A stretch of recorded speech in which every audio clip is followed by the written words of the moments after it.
జూబ్లీహిల్స్ ఎన్నికలు అంతా తానే కేటీఆర్ వివరించారు. నా పదవి పోయేటట్టుంది ఎలక్షన్ ఓడిపోతే.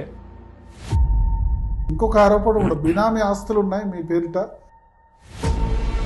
అంటే నిజం కడప దాటే లోపల అబద్ధం ఊరంతా తిరిగి వస్తుంది. బండి సంజయ్ ఏమంటారంటే నా సభలకే పర్మిషన్ ఇవ్వట్లేదు. అట్లా మాట్లాడినవాడిని ఎడమకాలు చెప్పు తీసుకుని కొట్టాల.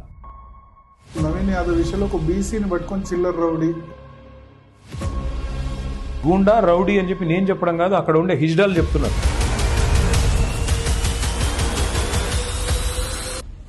మాగంటి గోపీనాథ్ మృతి మీద విచారణ జరగాలి. నాకు రేవంత్ రెడ్డి చిల్లరగాడని తెలుసు కానీ ఇంత చిల్లరగాడని తెలియదు. బండి సంజయ్ చాలా చిల్లరగాడని తెలుసు కానీ ఇంత నీచుడని తెలియదు.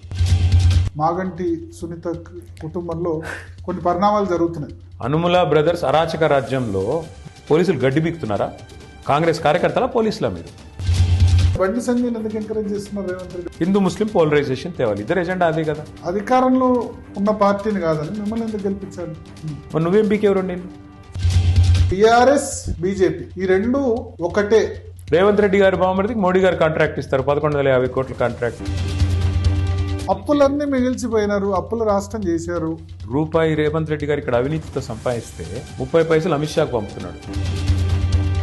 కేసీఆర్ కిషన్ రెడ్డిని రండా అన్నారు, ఏ సందర్భంలో దద్దమ్మ సన్నాసి అన్నారు. నా తండ్రిని అంటే ఇప్పుడు మీ తండ్రిని అంటే మీకు కోపం రాదా? బరా ఎందుకు తుపాకు తల మీద పెట్టారంటారు? అంటే అదొక మిస్టరీ ఉంది కదా. రేవంత్ రెడ్డికి సహాయ మంత్రిగా మారిపోయిన తర్వాత ఇంక దొంగలే కూడా పట్టుకుంటారు. మీరు టెంప్ట్ చేసి రుణమాఫీ చేయిస్తేనే ఈ సిచ్యువేషన్ ఉంది. చెప్పిన సన్నాసి అమలు చేయాలి కదా. హైడ్రాలో మీకు అసలు మంచిగా కనబడలేదా? నేను బ్యాగ్లతో దొరికినా కానీ నేను దొంగను కాదు. 6 గ్యారంటీల్లో 2-3 గ్యారంటీలు అమలు చేసినామంటే, ఒకటి ఇంటికి బుల్డోజర్ గ్యారంటీ, రెండోది తలకి తుపాకీ గ్యారంటీ. పోసుకున్నా సరే రూపాయి లేని విధంగా ఉంది అని వాస్తవ సిచ్యువేషన్ వివరించే ప్రయత్నం చేశారు. మీడియాకు దమ్ము లేదు, ఇవాళ మీడియాకు వెన్నుముక చచ్చిపోయింది.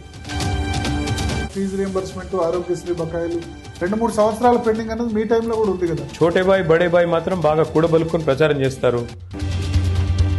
కానీ బడే బాయ్కి మీరు అవయవ దానం చేశారు అని రేవంత్ రెడ్డి పదే అంటారు. అందరికీ తెలుసు. ఆర్ఎస్ బ్రదర్స్ ఉన్నారు కదా, వాళ్ళు కూడా తెలియదా మీకు?